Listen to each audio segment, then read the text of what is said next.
정통 뉴스 콘텐츠 3프로 뉴스룸입니다. 안녕하세요. 이주호 기자입니다. 안녕하세요. 권순우 기자입니다. 네. 오늘 클로징 벨 라이브에서 우리 한온 시스템을 한냉 시스템이라고 누가요?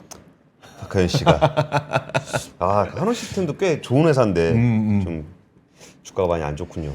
그렇습니다. 저희도 좀 종목 얘기 그냥 편하게 좀 이렇게 했으면 재밌을 것 같아요. 그런 거 하라고 저희 채널 나눈 거 아닙니까? 근데 좀 부담스럽잖아요. 그렇긴 하죠. 근데 뭐 사실 뭐 주가에 대해서 뭐 알고 하는 얘기는 아니니까. 그것도 그렇고 사실 저희가 좀 겁이 많습니다. 네, 그리고 또 회사 얘기하고 네. 또 주가는 또 다른 거니까. 다른 얘기니까. 자, 그렇습니다. 오늘 뉴스 어떤 게 준비되어 있을지 하나씩 보도록 하겠습니다. 오늘 뭐 재밌는 거 많죠? 네, 첫 번째 네. 뉴스 알리테무 얘기 준비하시죠. 자, 첫 번째 알리테무 이야기부터 한번 보여드리도록 하겠습니다. 사실 뭐 알리나 테무 재미삼아 이용해 보신 분들도 꽤 많을 거예요. 그러다 보니까 알리의 이용자 수가 800만 명 넘었고 테무의 이용자 수가 500만 명 넘었습니다. 지금 쿠팡의 이용자 수가 2,100만 명이니까 아주 뭐 따라올 정도는 아니지만 요즘에 그 이커머스 가운데 사용자 수가 늘어나는 게 중국 이커머스하고 쿠팡밖에 없지 않습니까? 그래서 중국 커머스를 많이 이용하고 있긴 한데 문제가 뭐냐면 여러분들 느끼고 계시겠지만 이게 우리나라 뭐 쿠팡이야 아니면 네이버야 이렇게 뭐 이용하다가 문제 생기면 전화하면은 뭐 해결도 해주고 하는데 중국 이커머스는 문제가 생겼을 때 어디다 하소연할 곳이 없습니다. 특히 이제 국가적 차원에서도 정부도 뭔가 조치를 취해야 되는데 이걸 누구한테 얘기해야 돼?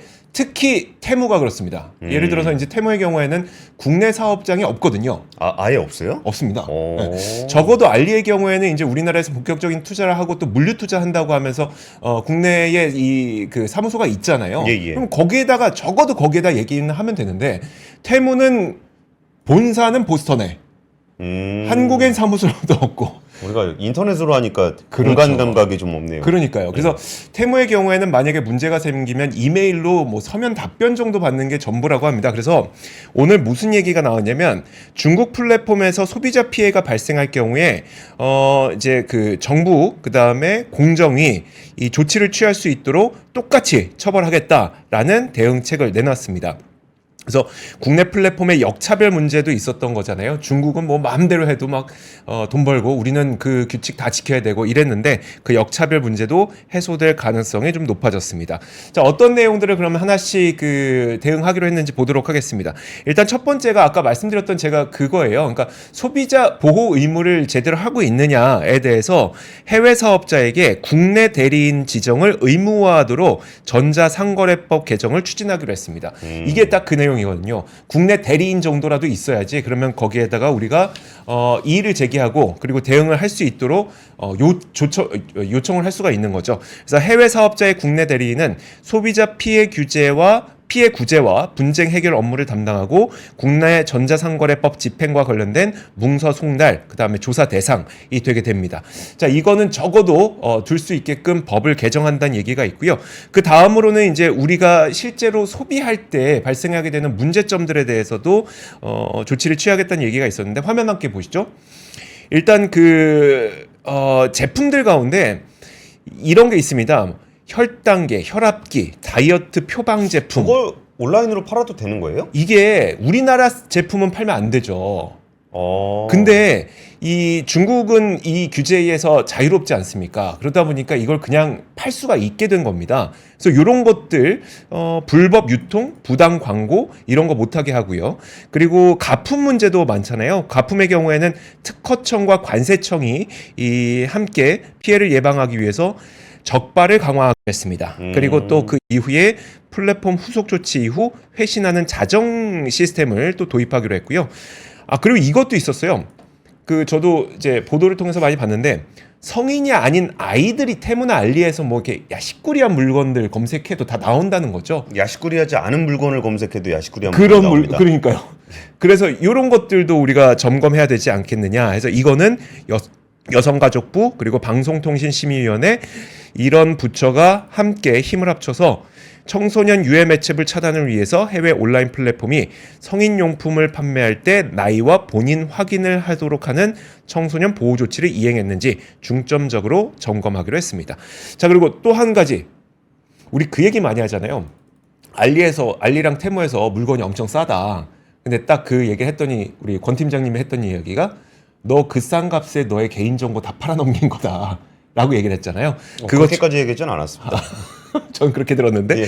개인정보에 대해서 위험성이 상당히 많습니다. 우리가 여러분들이 구매할 때 사용했던 개인정보가 중국으로 넘어갈 가능성이 있는 거잖아요. 그래서 여기에 대해서도 개인정보보호위원회는 주요 해외 직구 사업자의 개인정보보호법 준수 여부를 조사하고 방통위는 또 해외 온라인 플랫폼을 통한 개인정보의 해외 유출이 이루어지지 않도록 대응을 강화하기로 했습니다.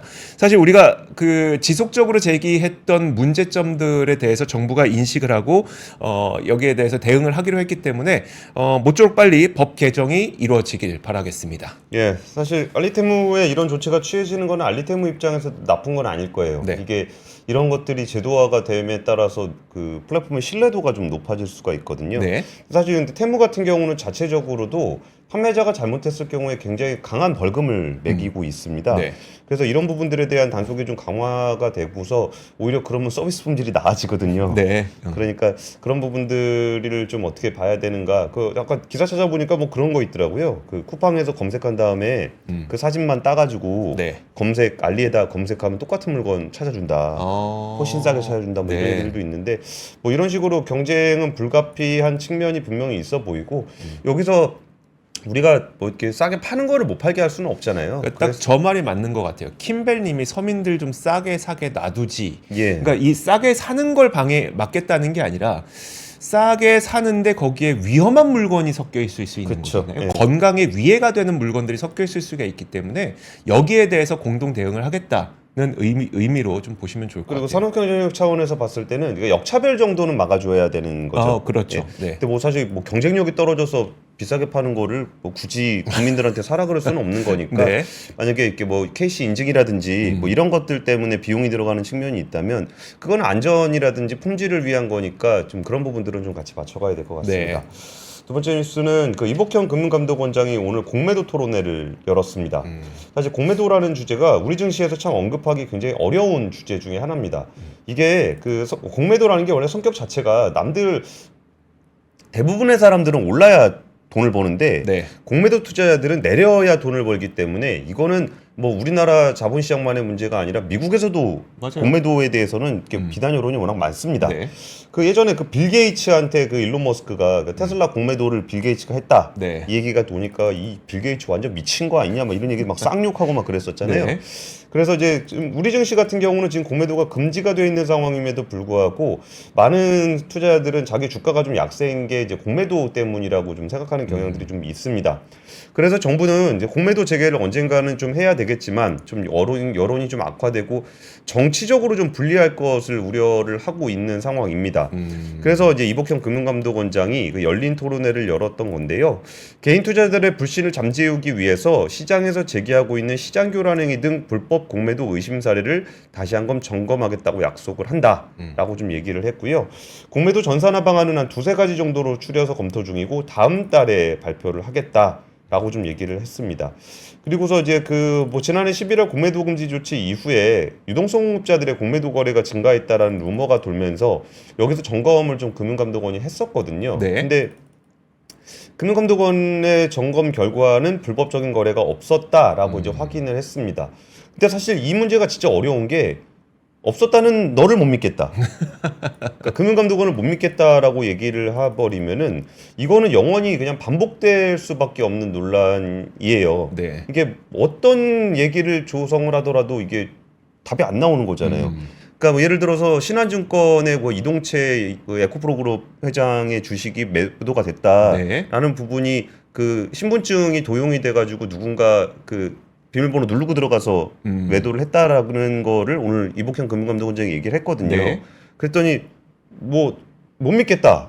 그러니까 누가 주가를 떨어뜨리기 위해서 최대주주 주식을 그러니까 심지어 신한증권이 네. 그런 행위를 했다라고 주장을 하는 거를 아니라고 얘기해도 못 믿겠다 그러면은 사실 설득할 방법이 없죠. 설득할 방법이 없는 거거든요. 그래서 이제 황선우 금융감독원 부원장 보가 오늘 얘기했던 거는 그러니까 유동성 공급자가 유동성을 공급하는 과정에서 해지를 위해 현물 주식을 공매도해야 하는 불가피성이 있다. 이거는 그 주식을 가진 분도 있겠지만 이 주식과 연계돼 있는 ETF 같은 걸 거래하는 분들이 있잖아요. 네. 그럼 ETF 같은 분들과 거래를 해주려면은 거기서 유동성 공급자가 또 공매도를 하게 되는 거거든요. 그러면 주식 가진 입장에서야 왜 내 주식에 공매도를 해라고 생각할 수도 있겠지만 네. 다른 투자들을 위해서 또 그 부분들이 필요하다는 얘기를 이제 황선호 금감원 부원장 보고가 이야기를 했었던 겁니다.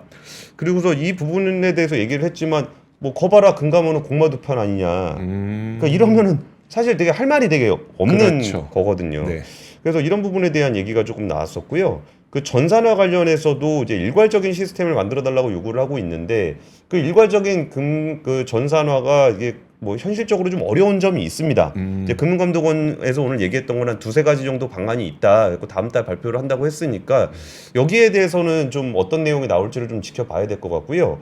오늘 토론회에서 나왔던 얘기는 일단 임태훈 그 신한투자증권 국제영업본부장이 했던 얘기가 증권사가 자체적으로 잔고관리 시스템을 만들 수는 있다. 그러니까 이게 모든 거래를 다 조사하는 거. 그러니까 네. 너가 이거를 주식을 빌려서 판 건지 아니면은 있는 주식을 판 건지를 일괄적으로 하기는 좀 어려운데 네. 이거를 이제 자체적으로 잔고 시스템을 그러니까 증권사 별로 네. 만들 수는 있는 부분들이 좀 있어서 이런 부분들을 좀 대안으로 좀 제시를 했었고요. 그러면서 윤선중 동국대 경영학과 교수도 대차 관련 정보는 표준화 중앙 집중화가 사실상 어렵다.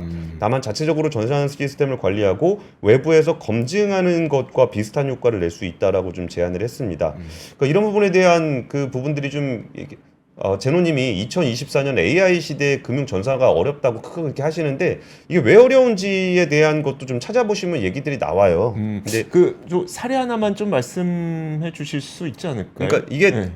대차 거래 그러니까 이봐요. 저 스타님도 권 기자님 편향적이네요. 객관적인 보도가 기자가 할 일 아닌가요? 그러니까 공매도 이슈는 항상 이런 패턴입니다. 네네. 그러니까 이게 그 논리적으로 이렇게 어떻게 얘기를 할 수 있는 부분들이 좀 아니기 때문에 거기서 불공정 거래가 있었다라고 주장을 했을 때 없었다라고 금융감독원에서 조사를 했는데도 못 믿겠다라 그러면 할 말이 없는 거고 네. 거기서 금융감독원이 조사를 했다라고 얘기하는 것이 그게 편향적이라고 한다면 저도 할 말이 없는 약간 거잖아요. 좀 과도한 비유일 수 있지만 법원에서 무죄라고 했는데 못 믿겠다고 하는 거랑 좀 비슷한 뉘앙스일까요? 계속 그런 패턴으로 반복되는 이슈입니다. 그러다 보니까 이게 그 아무래도 이게 돈을 다루는 일이다 보니까 네, 이게 주가가 떨어지고 그랬을 때 이제 누군가가 팔았으니까 주가가 떨어지는 건데 이게 또 팔았다라는 행위는 네.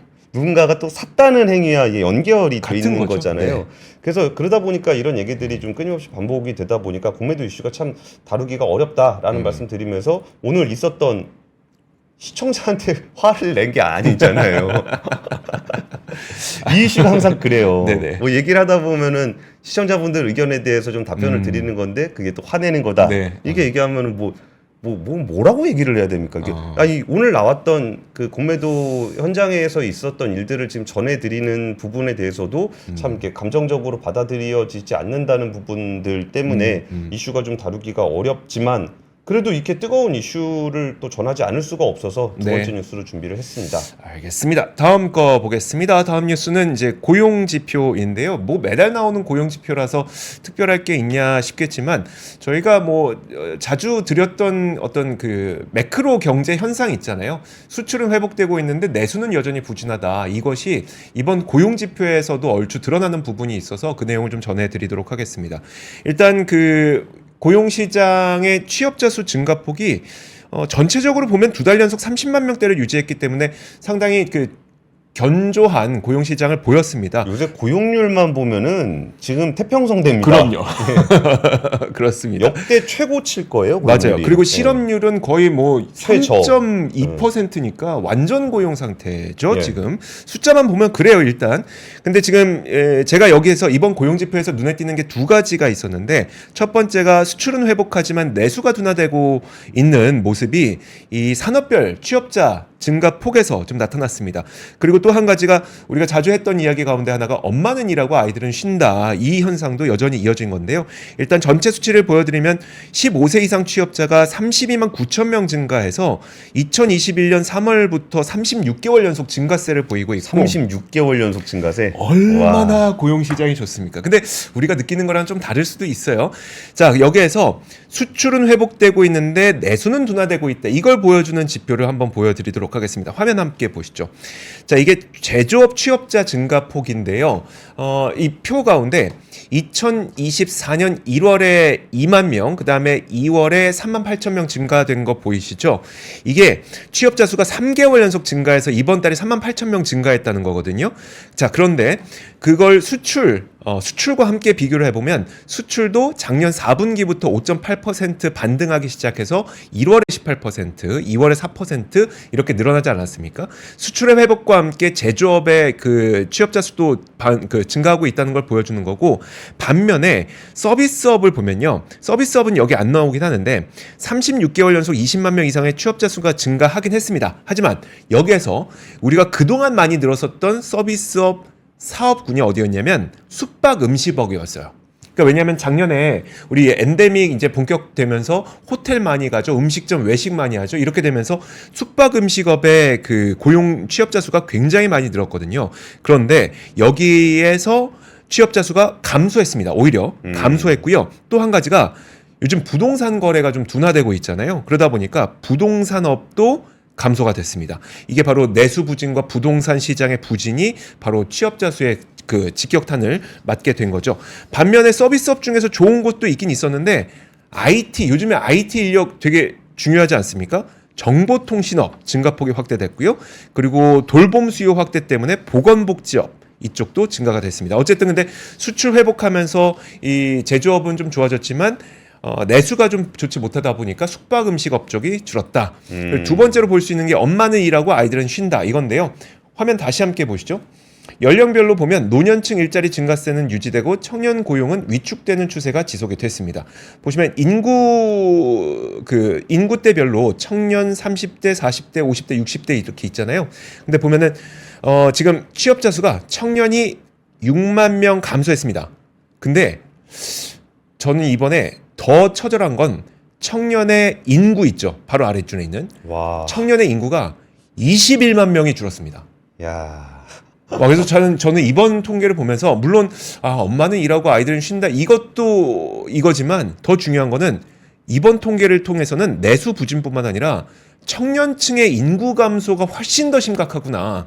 그래서 출산율의 위기가 크게 느껴지는 통계가 아니었나라는 생각이 좀 들었습니다. 네, 아직은 시작이라는 게 더 문제죠. 아직 정말 그 인구 그쵸. 절벽 그 친구들은 아직 올라오지도 않았는데. 그렇죠. 지금 출산율의 0.6대의 아이들은 20년 후에 이게 나오는 거죠. 제가 사실 그 이번에 고용률 통계 부분에서 좀 이해가 안 가는 부분들이 상당히 많잖아요. 네. 그래가지고 따로 이 내용을 좀 취재를 해서 다음 주에 압권으로 좀 녹화를 할 예정인데요. 그냥 결론만 짧게 말씀드리면은 지금 댓글창에 많이 나오는 얘기대로 네. 그 노년층들이 좀 많이 일자리를 구하게 되면서 그 고용률이 많이 높아진 측면이 있습니다. 근데 그랬을 때 왜 청년들은 일을 안 하냐라고 했을 때 뭐 쉬운 일만 하려 그런다, 뭐 뺀질뺀질해서 그렇다라고 하겠지만, 그러니까 그들이 가고 싶어하는 일자리들이 충분히 만들어지지 않는다라는 거는 우리나라 산업 구조적인 문제가 좀 있습니다. 네. 그래서 그 내용은 제가 다음 주에 한번 압권 채널에서 한번 정리를 해드리도록 하겠습니다. 네. 제가 준비한 뉴스는요. 건설사 835곳이 폐업 신고를 했다. 10년 만에 최대다라는 겁니다. 835개 기업이 무너졌다 그러면 엄청나게 큰 그럼요. 뉴스죠. 근데 그것도 올해 들어서 올해만 835곳. 네, 이 정도면 금융위기 아닙니까? 지난해 말이 아니라 올해 3개월 동안 835건을 기록을 했다고 합니다. 하루 평균 11.4건, 하루에 한 10개씩 문을 닫는다는 건데 네. 10년 만에 최대치를 좀 기록을 하고 있습니다. 건설협회의 한 관계자는 1년 사이에 신규 자금 조달이나 대출금 차환 여건이 극도로 악화됐다. 시장에 살아날 기미가 보이지 않자 문을 닫는 건설사가 늘고 있는 상황이다 라고 좀 얘기를 했고요. 부도가 난 건설사도 한 6곳 정도로 나타났습니다. 근데 여기서 우리가 조금 건설업이라는 것에 대해서 조금 알아줄 필요가 있는데, 이 건설사라는 곳이 이렇게 건물을 다 짓고 뭐 이런 데가 건설사는 아닙니다. 그렇죠. 그런 데서 보통 이렇게 주문을 받아가지고 할 때 거기에 이제 대부분의 시공은 이제 보통 위탁으로 많이 하거든요. 네. 그러니까 사실 거기서 예를 들어 건설 현장에서 일하시는 분들이 그 회사 직원들은 아니잖아요. 그렇죠. 그리고 네. 거기서 쓰는 장비들이 그 회사 장비도 아니고 그러다 보니까 건설사들은 시공을 맡으면서 그러니까 약간의 좀 프로젝트성 성격이 좀 있습니다. 네. 그래가지고 지금 건설업이 좀 부동산 시장이 좀 활성화가 됐을 때는 우후죽순처럼 건설사가 많이 생기고요. 그러다가 이게 좀 건설업이 좀 안 좋게 되면은 부동산업이 좀 부동산 시장이 좀 안 좋게 되면은 건설사들은 좀 우후죽순처럼 많이 줄어드는 경향을 좀 보입니다. 네. 그리고 이제 건설업 폐업은 어쩌면은 지금 상황에서는 좀 정상적인 흐름, 그동안 최근 거의 한 10년 동안 워낙 부동산이 뜨거웠잖아요. 네. 거기에 대한 어떤 정상적인 흐름으로 보셔도 될 것 같고, 여기서 우리가 신경 써야 되는 부분들은 단순히 건설사가 문을 닫는다는 게 아니라 이게 어느 프로젝트에서 어떤 레버리지를 가진 어떤 건설사가 문을 닫는지가 중요한 겁니다. 그러니까 여기서 건설사 하나 문 닫는 거는, 그러니까 이렇게까지 얘기하면 건설업 하시는 분들한테 굉장히 기분 나쁜 얘기이실 수도 있는데, 네. 그러니까 이거는 이제 어떤 분이, 그러니까 취재원이 해줬던 얘기를 좀 말씀을 드리면, 네. 그 책상하고 전화기만 있으면 된다. 건설사는. 예, 그게 네. 왜냐하면은 그 네트워크 능력이 굉장히 중요하다는 거예요. 그래서 거기에서 근데 뭐 예를 들어서 뭐 PF 사업장에 뭐 대출이 엄청나게 많다거나, 네. 아니면 거기서 프로젝트 파이낸싱 관련한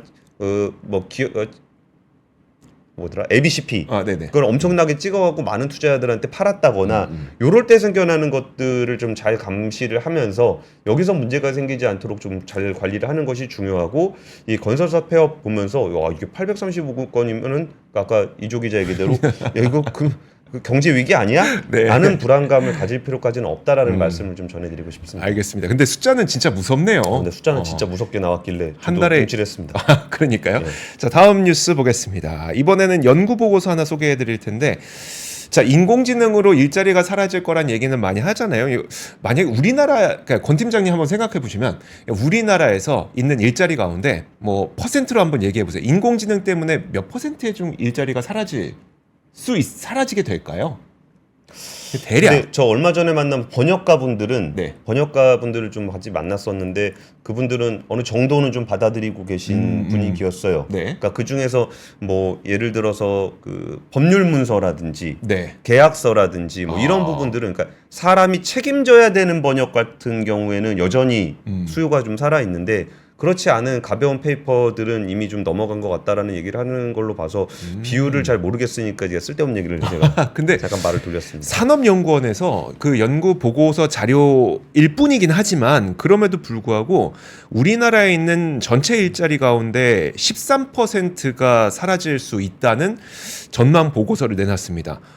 이 보고서에 따르면 지금 327만 개의 일자리가 사라질 거란 얘기인데요. 그럼 그 산업별로 어떤 산업에서 얼마나 많이 사라지게 되는지도 한번 정리를 해봤습니다. 화면 함께 보시죠. 가장 많이 사라질 것으로 보이는 곳이 제조업입니다.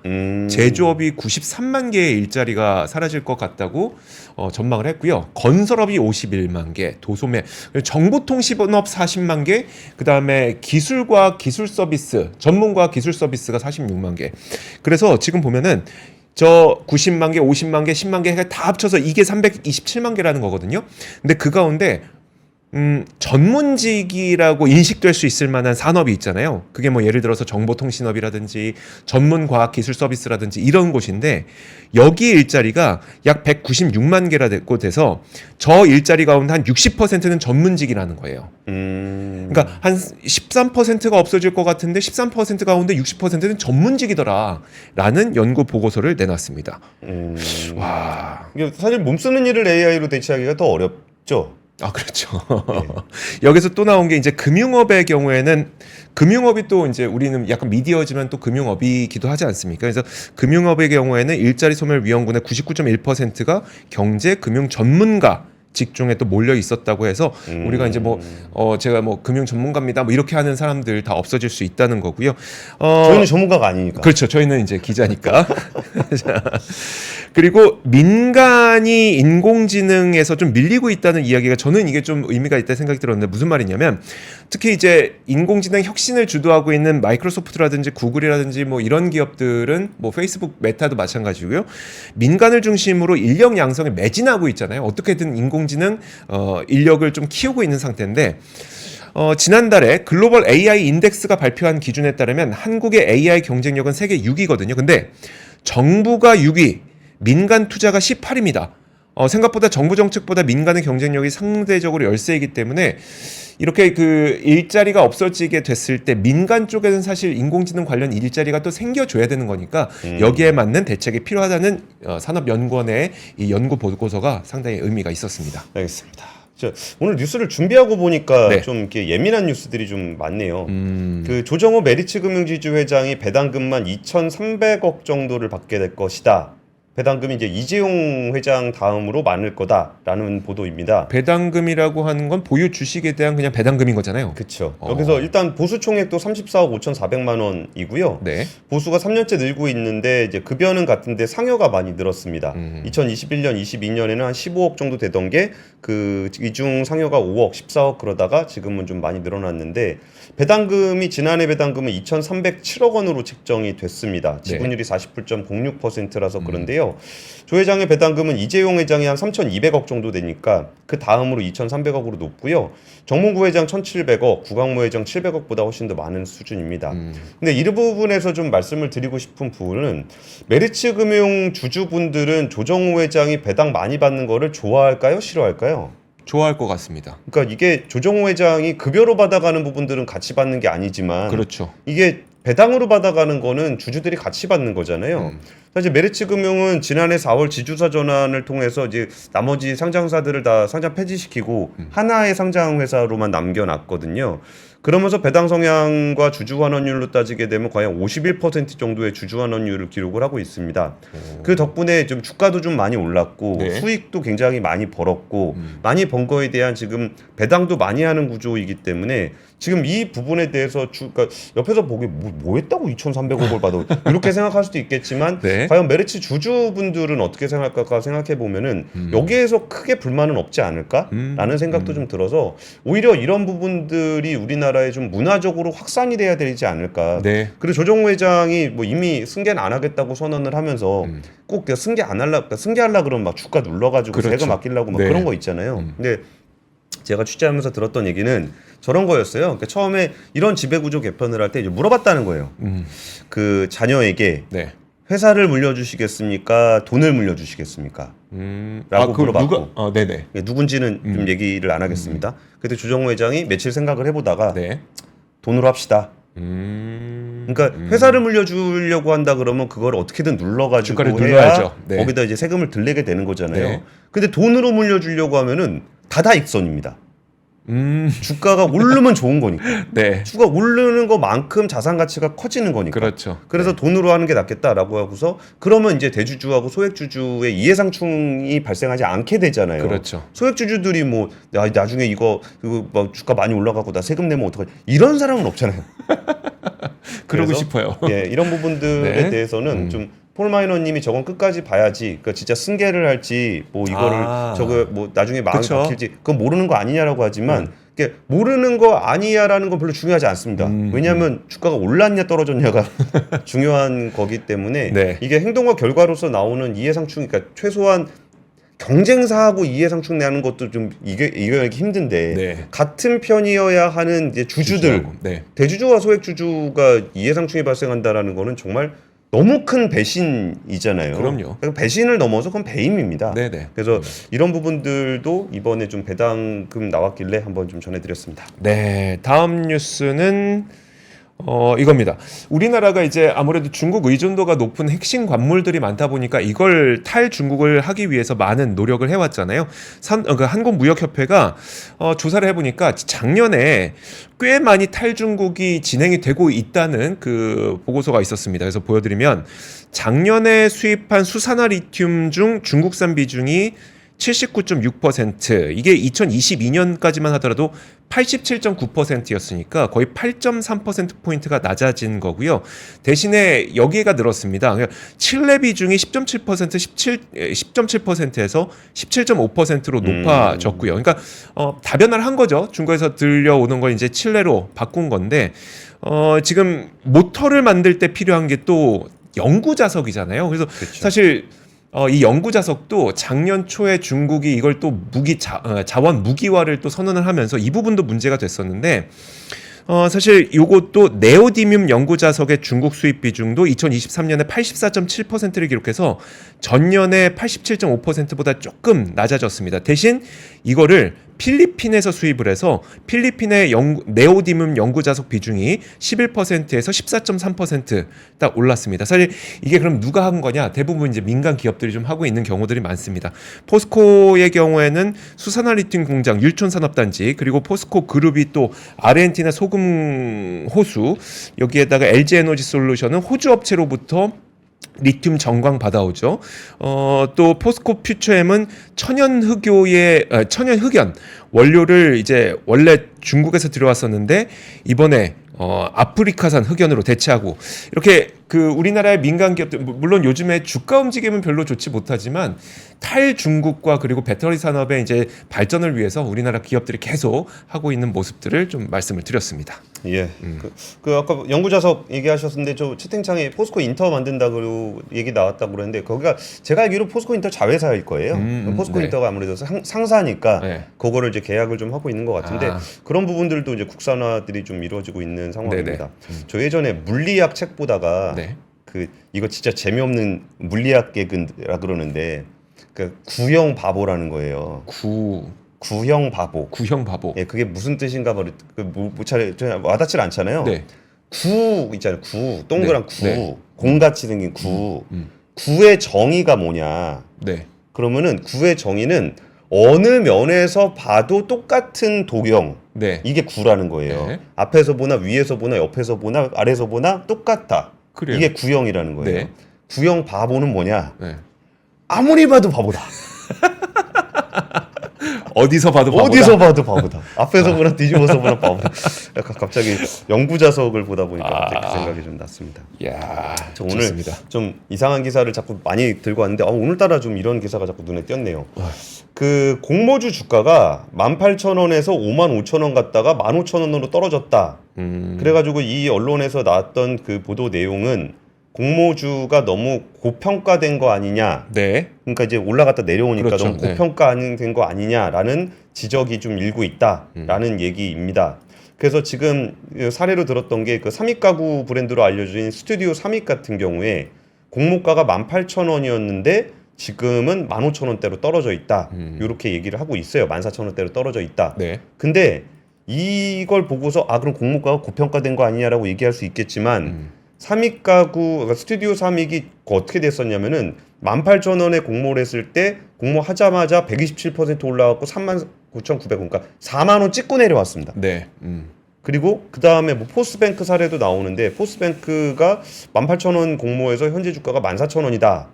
라고 얘기를 하고 있어요. 그러니까 네. 공모가 대비 하회했으니까 그렇죠. 네. 이게 좀 고평가된 거 아니냐라는 네. 건데 포스뱅크 같은 경우에 56,400원 그러니까 18,000원 공모해가지고 56,400원 찍고 내려온 겁니다. 네. 그리고 뭐 비슷한 시기에 상장했던 HB 인베스트 같은 경우도 공모가 3,400원인데 현재 3,175원에 거래되고 있다. 그러니까 공모가 대비 떨어졌으니까 고평가 아니냐라고 네. 하는데 HB 인베스트도 11,400원 찍고 내려왔습니다. 그러니까 3,000원에 상장해서 11,400원 찍고 내려온 거예요. 네. 그러니까 이거를 어떻게 봐야 될 것인가? 이게 그 딱 하면은 첫날 주가가 날아간다라는 걸 아니까 너무 많은 사람들이 공모주 청약을 하게 되고 공모주 청약을 많은 사람들이 하게 되니까 공모주 가격이 올라가게 되는 거예요. 그렇죠. 수요 조사할 때 너도 네네. 나도 들어오니까. 그래가지고 이거를 뭐 공모가 4배 갔을 때 이게 4배가 됐다라고 적정 가치라고 생각하는 분은 거의 없을 거예요. 네. 그래갖고 다시 내려오게 되는 건데 이게 제도를 원래 예전에는 이제 공모가 30% 묶어 놔갖고 그렇죠. 네. 이게 뭐 따상이라 그랬잖아요. 하루는 상, 그다음 상 해서 가는 네. 그런 구조였다가 이제 400%까지 올라갈 수 있게 해놓다 보니까 공모가 대비 상장 당일 종가 평균 수익률이 190%였다는 거예요. 그러면 이거를 공모주 고평가가 맞을까? 네. 그러니까 공모주가 고평가가 되는 이유는 첫날 두세 배는 가니까 네. 너도 나도 공모주를 살려고 하고 수요조사에서 위로 가서 설정이 되는 건데 그쵸. 그럼 이게 공모가보다 하회를 하고 있다라고 얘기하고 있지만 그럼 공모를 받은 사람이 손해를 봤냐? 네. 그분들은 이미 첫날 팔고 나갔을 가능성이 굉장히 높거든요. 네. 그래서 이 뉴스를 보면서 야, 이게 공모주가 이렇게까지 변동성이 크게 나타나게 되면은 누군가는 고점에서 잡아서 큰 피해를 볼 수도 있겠구나라는 생각도 들다가 네. 그럼 이걸 제도 개선을 꼭 해야 되는 문제인가? 라는 것도 조금 잘 모르겠더라고요. 네. 그래가지고 이 뉴스를 보면서 좀 여러분은 좀 어떻게 생각하시는지 한번 의견을 구해보고 싶어서 이 뉴스를 좀 준비를 했습니다. 어떻게 보세요? 사실 지금 반응 나오는 것들이 저는 그냥 현상인 것 같습니다. 원래 첫날 먹으려고 공모주 하는 거 아니야? 그러니까 이 문화가 형성된 거잖아요. 그래서 사실 저는 그래서 저는 개인적으로는 공모주는 기업 가치를 정확하게 잘 반영한다고 잘 보지는 않거든요. 저는 개인적으로는. 원래 공모주 그래서 공모주죠. 그 시장 거래가 어느 정도 형성이 되면서 가격이 형성되는 건데 그렇죠, 네. 잘 모르겠으니까 변동성을 키워놓은 거죠. 그렇죠, 네. 예. 그래서 그래갖고 예전에는 네. 개인들 좀 못 들어오게 하려고 기간 배정 물량 늘려놓고 막 그랬거든요. 이게 너무 변동성 크니까 손해 본다 그래가지고. 네.